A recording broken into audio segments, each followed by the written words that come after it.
আমি ফজা পাগলারে নিয়ে এপিসোড বানাইতেছিলাম। ফজা পাগলা যে ভুয়া মুক্তিযোদ্ধা এটার প্রমাণ সহ। কারণ কয়েকদিন আগে নূর বলছিল ফজলুর রহমানের মতো মুক্তিযোদ্ধারা এই দেশটাকে উপহার দিচ্ছেন, তাই এই মুক্তিযোদ্ধাদের বেলুনটা চুপসায় দেওয়া দরকার ছিল। এছাড়াও লতিফ সিদ্দিকীদের দেয়া ৭১ মঞ্চের মাধ্যমে আওয়ামী বয়ান ফেরি করার চেষ্টা করেছে, মানে সিপা চাপি যা পাবে তাই দিয়া ঢুকবে আওয়ামী লীগ। আর আজকে হঠাৎ কইরা নূরকে মারাত্মকভাবে আহত করলো সেনাবাহিনী। হ্যাঁ, সেনাবাহিনী, পুলিশ কিছু দেখা গেছে, কিন্তু পুলিশের তরফ থেকে কোনো নির্দেশনা যায়নি, গেছে সেনাবাহিনীর তরফ থেকে। যদিও ফজা পাগলারে নিয়ে কিছু করি নাই, কিন্তু এই সমস্ত ঘটনা কিন্তু একই সুতায় বাধা। আমি দেখাই দেবো একে একে। আগে দেখি এই হামলায় সেনাবাহিনীর কে গেছে। আজকের হামলা হয়েছে লেফটেন্যান্ট কর্নেল রকিব, অধিনায়ক 18 ইস্ট বেঙ্গল, বর্তমানে জেলে থাকা আওয়ামী জেনারেল সালাউদ্দিন মিয়াজির ব্যক্তিগত স্টাফ ছিল, এবং এর সাথে ছিল লেফটেন্যান্ট কর্নেল আফজালুর রহমান। এই দুইজনের সরাসরি নেতৃত্বে এই হামলাটা হয়েছে। আর হামলার মূল হোতা, মানে যার কাছ থেকে পারমিশন এসেছে, সে হচ্ছে 9ম পদাতিক ডিভিশনের জিওসি মেজর জেনারেল আসাদ আর এক আওয়ামী লেসপেন্সার। তার আদেশেই রকিব আর আফজাল হামলাটা করছে। গণ অধিকারের অফিসের ভিতরে ঢুকে আসবাবপত্র ভাঙচুরের পাশাপাশি টয়লেট ভেঙেও নেতাকর্মীদের উপরে হামলা করছে সেনাবাহিনী। নূরকে আইসিইউ নেওয়া হয়েছে। আমি ব্যক্তিগতভাবে খোঁজ নিছি, আঘাত গুরুতর, তবে খারাপ কিছু ঘটবে বলে ডাক্তারদের আশঙ্কা নাই। এবং আইসিইউ আসলে নেওয়া অবস্থার অবনতির জন্য না, বরং অবনতি যেন আরো না হয় তার আগাম ব্যবস্থা হিসেবে এটা করা হয়েছে। আমি সবাইকে আহ্বান করব, নূরের দ্রুত আরোগ্যের জন্য আপনারা সবাই দোয়া করবেন, যেন বেচারার কোনো ধরনের সমস্যা না হয়। নূরকে এমনভাবে পেটানো হয়েছে যা আগে কখনো কোনো রাজনৈতিক দলের প্রধান নেতাকে করা হয়নি, সেটা যত ছোট দলই হোক না কেন। গণ অধিকারের অফিসে কেন হামলা করলো? পেটানোর পরে জুলাই আন্দোলনের পক্ষের একটা রাজনৈতিক দলের অফিসে আর্মির হামলা এই প্রথম। কেন করলো এটা আমরা মিলাই দেখবো। এখন প্রশ্ন হইতেছে যে কেন হইল। বিশেষ করে নূর যখন ওয়াকারের পক্ষে সবসময় দাঁড়াইছে, আর্মির পক্ষে দাঁড়াইছে সবসময়। হাসনাতের সাথে যখন ওয়াকারের সে বিতর্ক হইল না, নূর ওয়াকারের স্পোক্সম্যান হয়ে উঠলো। সে কইল ওয়াকারের ডাকে যায় নাই, ছাত্র নেতারা নিজে নিজেই গেছে। দেখেন ওই সময় নূর কি বলছিল সেটা একটু বলি। মানে আর্মিরে পাম দিয়া নূর বলছিল 5ই আগস্টের অভ্যুত্থানে সেনাপ্রধান ওয়াকারুজ্জামান গুরুত্বপূর্ণ ভূমিকা রাখছিলেন। 90 স্বৈরাচার এরশাদকে যেভাবে তৎকালীন সেনাপ্রধান নুরুদ্দিন খান জানাই দিয়েছিলেন, মিস্টার প্রেসিডেন্ট আপনাকে ক্ষমতা ছাড়তেই হবে। বর্তমান সেনাপ্রধান ওয়াকারুজ্জামানও কিন্তু শেখ হাসিনার আত্মীয় হইয়াও তাকে 4ই আগস্ট জানাই দিছিলেন, প্রধানমন্ত্রী আপনাকে ক্ষমতা ছাড়তে হবে। আর সেনাবাহিনীকে টার্গেট করে এই ধরনের বক্তব্য আসাটা আমি সম্পূর্ণভাবে উদ্দেশ্যমূলক এবং অভিসন্ধিমূলক বলে মনে করি। এই গণ অভ্যুত্থানে সেনাবাহিনীর বড় একটা ভূমিকা ছিল, যা ভুলে গেলে চলবে না। সেনাবাহিনীর দিছে ওরে শান্টিং, এখন ও এটা শান্টিং ভুলে গেলে এখন হয়। আর ভিডিও দেখি, শুনেন। সেনাবাহিনী এই ছাত্র জনতার গণ অভ্যুত্থানের শুরু থেকেই আমাদের সাথে ছিল এবং তাদের ছাত্র জনতার পাশে এসে দাঁড়ানোর ফলেই এই আন্দোলন চূড়ান্ত রূপ পেয়েছে এবং দেশপ্রেমিক সামরিক বাহিনীকে সেজন্য আমরা ধন্যবাদ জানাই। আমরা যে একটা নতুন রাষ্ট্র, নতুন রাজনৈতিক ব্যবস্থা গড়ে তুলতে চাই, সেখানে সামরিক বাহিনী, প্রশাসন, ছাত্র জনতা সকলের অংশগ্রহণ প্রয়োজন। এমনকি এই ম্যাট খাওয়ার আগে, এই কিছুক্ষণ আগে, ম্যাট খাওয়ার কিছুক্ষণ আগে নূর কি বলছিল সেটা দেখি। আমাদের ভিডিও বানায় রাজনীতি খাই দেবে, এত আম্মকের দল তারা ভিডিও বানায় আমাদের রাজনীতি খাই দেবে। আমাদের রাজনীতি এত সস্তা? হ্যাঁ, মির্জা ফখরুল সাহেবকে বানায় ভারতের দালাল, আমির খসরু মাহমুদ চৌধুরীকে বানায় ভারতের দালাল, রুমিন ফারানাকে নিয়ে ভিডিও বানায়, সালাউদ্দিন সাহেবকে নিয়ে ভিডিও বানায়, জামাতের নায়েব আমির তাহের সাহেবকে নিয়ে ভিডিও বানায়, আমাদেরকে নিয়ে বানায়। তাহলে এই দেশে আর রইলটাকে বাকি? তাহলে তাদের রাজনৈতিক এজেন্ডাটা কি? এই দুষ্ট লোকগুলো সূক্ষ্মভাবে মানুষকে বিভ্রান্ত করছে, মানুষের ব্রেন ওয়াশ করার চেষ্টা করছে। তারা অলিয়া উলিয়া দেখবেন মাঝে মাঝে ইসলামী লাইনে দু একটা কথা বলে, দু একজন হুজুর মাদ্রাসা ছাত্রদের পক্ষে ফেসবুকে স্ট্যাটাস দেয় তাদের ফেসবুক রিচটা, ভিউটা ঠিক রাখার জন্য। দেখেছেন তো, মানে ও মব নিয়ে কথা বলতেছে। নূরের পলিটিক্যাল স্ট্যান্ড ছিল pro Waker, pro army, pro মুক্তিযুদ্ধ। কয়েকদিন আগে প্রফেসর ইউনূসের সরকারকে ব্যাকল সরকার বলছে। দেখেন এই এক বছরে এই যে কি বলবেন, ব্যাকল সরকার বলবেন না আহম্মক সরকার বলবেন, এক বছরে কোন জায়গায় নির্বাচিত প্রতিনিধি নেই। ইউনূসের কার্যালয়ে ঘেরায়ের হুঁশিয়ারি দিছিল নূর। তার মানে গণ অভ্যুত্থানের যে সরকার, সেটার বিরুদ্ধে আর্মির পক্ষে নূরের সবসময় অবস্থান ছিল, যেটা ইন্ডিয়া এবং আওয়ামী লীগের একটা কাঙ্ক্ষিত অবস্থান। এই সরকারকে মেরুদণ্ডহীন এবং দুর্বল বলছে। বলছে 11 মাসে নাকি তারা, মানে প্রেসিডেন্ট সরকার স্বপ্নকে দুঃস্বপ্নে পরিণত করছে। এই কথা আরো 6 মাস আগেও বলছে, যখন মাত্র 5 মাস হয়েছে সরকারের ক্ষমতা নেওয়ার। দেখেন, শুনেন। 5 মাসেও সরকার এখন পর্যন্ত বিভিন্ন পরিস্থিতি নিয়ন্ত্রণে খুব দক্ষতার পরিচয় দিতে পারে নাই। আবার বলতেছে লেজে গবরে করে ফেলছে 10 মাসে। মানে সে বলতেই আছে, সে 5 মাস পর থেকে এই সমস্ত আলাপ দিতেই আছে। এমনকি এই সরকারকে পুনর্গঠনের দাবি জানাইছে নূর। বলছে যে এই অন্তর্বর্তীকালীন সরকার মানুষের আকাঙ্ক্ষা অনুযায়ী কাজ করতেছে না, বেশি অক্ষম হইলে ক্ষমতা ছেড়ে দিতেও বলছে। এমনকি এটাও বলছে অন্তর্বর্তী সরকারের ক্ষমতা হস্তান্তর শান্তিপূর্ণ হবে কিনা সেটা তার সন্দেহ আছে। তার মানে এরা মাইর খাবে। দেখলেন তো, মাইর খাওয়ার আগেও কথা বলছে মব নিয়ে, যে জিএম কাদেরের বাসার সামনে কেন মব হইল না। আবার শোনান এডিটর সাহেব। জাতীয় পার্টিকে কিন্তু এখন পর্যন্ত নিষিদ্ধ করা ওইভাবে যায় নাই।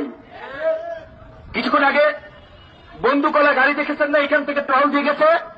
তারা ভেবেছে আপনারা যদি জাতীয় পার্টির কার্যালয়ের দিকে যাত্রা শুরু করেন, সেই জন্য বন্দুকলার একটা টহল দিয়ে গেছে। তাহলে জাতীয় পার্টিকে বন্দুক দিয়ে পাহারা দেওয়া হচ্ছে।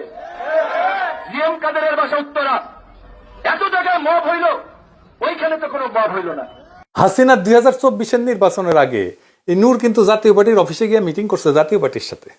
জি, কিন্তু কেন নূর জাতীয় পার্টি নিয়ে বিশেষ করে সোচ্চার হয়ে উঠলো, এটার কোনো ব্যাখ্যা কিন্তু আমি খুঁজে পাই নাই।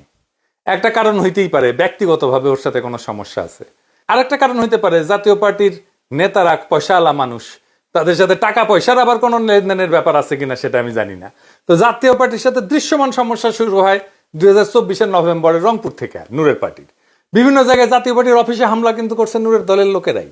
এইবার আসেন আমরা কয়েকটা ঘটনা মিলাই দেখি, হয়তো কিছু সূত্র আমরা পাবো। আসিফ নজরুল এই হামলার নিন্দা জানাইছে, প্রেস সচিব বলছে ন্যাক্কারজনক হামলা। তার মানে এইটা সরকারের ইচ্ছায় হয় নাই, সরকার জানেই না যে এমন একটা ঘটনা ঘটতে যাচ্ছে। এটা করছে ওয়াকার নিজে। ওয়াকার যেটা করবে এই পরিকল্পনাটা কি আর কাউকে জানাইছে? আমার অনুমান ওয়াকার এটা জামাতার বিএনপিকে জানাইছে, কারণ জামাতার বিএনপির বিবৃতিতে আর্মির কথাটা নাই। কেন নাই? তারেক রহমান মবের কথা বলছে এমন ভাবে যেন মব করতে গেছে নূরেরা। আর তারেক রহমানের ইংরেজিতে লেখা স্ট্যাটাসের বাংলা হইতেছে, আমি পড়ে শুনাইতেছি, বাংলা করে শুনাইতেছি। বিএনপি নুরুল হক নূরের উপরে হামলা এবং কাকরাইলে ঘটে যাওয়া সহিংস ঘটনার তীব্র নিন্দা জানাচ্ছে। কি কি ঘটছে সেটা কিন্তু বললো না। দেখছেন, আমরা গণতান্ত্রিক উত্তরণের একটা অত্যন্ত সূক্ষ্ম সময় রয়েছি, যার প্রথম ধাপ হলো জাতীয় নির্বাচন। সম্মিলিতভাবে আমাদের নিশ্চিত করতে হবে যেন আজকের মতো অস্থিতিশীল পরিস্থিতি ছড়িয়ে না পড়ে এবং আমাদেরকে গণতন্ত্রের পথ থেকে বিচ্যুত না করে। মানে সে আশঙ্কা করতেছে, তারেক রহমান আশঙ্কা করতেছে যে এই ঘটনা ছড়াই যাবে সারা দেশে, জাতীয় পার্টির অফিসগুলোর উপরে হয়তো হামলা হবে। এবং এই অস্থিতিশীল পরিস্থিতি কে করলো? করছে তো তার জোটের লোকেই, তাই না? গণতন্ত্রকামী সব পক্ষ, যার মধ্যে বিএনপি এবং তার মিত্ররা অন্তর্ভুক্ত, মানে নূরের দলের কথা বলতেছে, তাদের সংযম এবং সহনশীলতা প্রদর্শন করতে হবে। গত বছরের গণ আন্দোলনের প্রকৃত চেতনা জাগ্রত রাখতে হবে। দেশকে বর্তমান অস্থিরতার শৃঙ্খল থেকে মুক্ত হইতে হবে। বাংলাদেশকে আগায় নিতে হইলে আমাদের এই যে মবের সংস্কৃতির বিপরীতে সতর্ক থাকতে হবে, আইনের শাসন প্রতিষ্ঠা করতে হবে এবং একটা শান্তিপূর্ণ স্থিতিশীল দেশ গড়ে তুলতে হবে। কেবল জনগণকে গণতান্ত্রিক পথে ক্ষমতায়ন করা এবং সবার জন্য ন্যায় বিচার, সমতা ও মর্যাদা নিশ্চিত করার মাধ্যমেই আমরা ঐক্যবদ্ধ জাতি হিসেবে সাফল্য অর্জন করতে পারি। আমি নূরের দ্রুত সুস্থতা কামনা করছি এবং সরকারের প্রতি আহ্বান জানাচ্ছি যেন ঘটনাটির আইনানুগ তদন্ত পরিচালনা করা হয়। আর্মির কথা আছে নাই, এর মানে কি? মানে মার খাইছো, ফাঁসি খেয়ে থাকো। জামাতও তাই, বলে নাই কে মারছে। দেখেন, অত্যন্ত দুঃখজনক হইলে সত্য যে আর্মির ভূমিকা ইচ্ছা করে এড়ায় যাওয়া হয়েছে। ভাসুর হয়তো আর্মি, তাই তার নাম মুখে আনে নাই। তবে জুলাইয়ের তারুণ্য এই বিপদটাকে সঠিকভাবে উপলব্ধি করতে পারছে। এই ইস্যুতে একযোগে কথা বলছে। ওয়াকার আসলে আজকে টেস্ট করছে আমাদের হ্যাডম কতটুকু।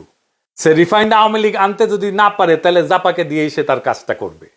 ঢাকা বিশ্ববিদ্যালয়ের ছাত্ররা এনসিপি তাৎক্ষণিক মিছিল বের করছে, রাজপথে আসছে, তাদেরকে অভিনন্দন জানাই। খুবই গুরুত্বপূর্ণ রাজনৈতিক কাজ তারা করছে। এবার দেখেন, একটা খুব ইন্টারেস্টিং জিনিস দেখাই। এইখানে বুঝে যাবেন যে কারা এর পিছনে। পন্দের আলোর নিউজ, খুব ইন্টারেস্টিং। ঘটনা ঘটছে সন্ধ্যায়। গণ অধিকার পরিষদের নেতা নুরুল হক নূরকে গুরুতর আহত করা হয়েছে, ভিডিও ছড়ায় পড়ছে সোশ্যাল মিডিয়ায়। আর প্রথম আলো রাত 11:09 রিপোর্টে নূরের নাম পর্যন্ত নাই। এইটা সে টাইমটা দেখায় দেন। পুরা রিপোর্টটা করছে পুলিশের বরাতে। কেন কেন এটা এড়ায় গেল প্রথম আলোর মতো পত্রিকা? এইবার কানেকশন গুলো ধরতে পারতেছেন? মানে পুরা গেমটা খেলছে ইন্ডিয়া।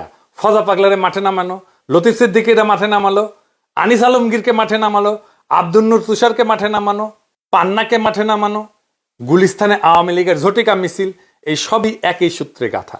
নিঃশব্দে বাংলাদেশ আরাক 111-এর পর থেকে হাঁটতেছে। আজকে ওয়াকার বুঝাই দিছে প্রফেসর ইউনূসের সরকার সে তো দেনা। আর তার এটা বুঝাইতে নূরকে স্যাক্রিফাইস করতে হয়েছে। একজনকে পিটাইতে হইতো রাজনৈতিক নেতা, গুরুত্বপূর্ণ রাজনৈতিক নেতা সবাই চেনে কাকে? নূর। কারণ মনে করছে নূর এত ডিসক্রেডিটেড হয়েছে যে ওরে পিটাইলে জনগণ খুশি হবে। হয় নাই, উল্টা হয়েছে। উল্টা জনগণ নূরের পাশে দাঁড়াইছে, পিটায় ওয়াকার তার ক্ষমতা দেখাইলো যে আমি কি করতে পারি, আমার অ্যাডম দেখো। ইন্ডিয়ার বড় সাও আওয়ামী লীগকে নিষিদ্ধ করছো, ছোট সাও জাতীয় পার্টিরে কিছু বলবা না। কিন্তু বুঝতে পারে নাই এই আর্মিকে ব্যারাকে ফেরানোর দাবি উঠবে। প্রফেসর ইউনূসের উচিত দ্রুত আর্মিকে প্রত্যাহার করা, মাঠ থেকে সিভিল প্রশাসন দিয়ে আইন শৃঙ্খলা রক্ষা করা। যেখানে আর্মি যাচ্ছে সেখানে ঝামেলা করতেছে। এই জাতীয় পার্টির অপরাধ আর হাসানুল হক ইনুর অপরাধের মধ্যে কোনো তফাৎ আছে? নাই তো।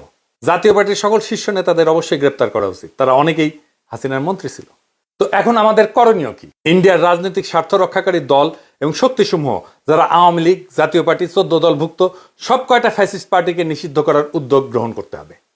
গণ অভ্যুত্থানে নেতৃত্ব প্রদানকারী শক্তিসমূহ এবং পক্ষ অবলম্বনকারী রাজনৈতিক দলগুলোকে অতি দ্রুত একসাথে বসতে হবে, যেখানে বিএনপি, জামাতে ইসলাম, এনসিপি সহ খুনি হাসিনা সরকারের উৎখাতের আন্দোলনের সহযোগী অন্য দলগুলোর ঐক্যবদ্ধভাবে ফ্যাসিবাদের দোসর এবং ইন্ডিয়ার এজেন্ট জাতীয় পার্টি এবং 14 দলকে নিষিদ্ধ করার কর্মসূচি দিতে হবে। আজকের এই হামলা কেবল নূরের মাথা ফাটানো না, নূরের গায়ে লাঠি পড়া না, এটা আমাদের গণস্বপ্নকে ভাঙার চেষ্টা।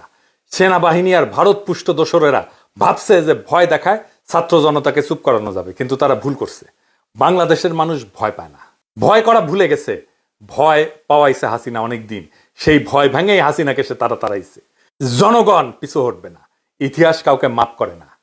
আওয়ামী লীগ, জাতীয় পার্টি, 14 দল যে যার রঙে রাঙায় নিজেদের বাঁচাইতে চাইতেছে, তারা সবাই 2024-এর জুলাই বিপ্লবের পরাজিত শক্তির দোসর।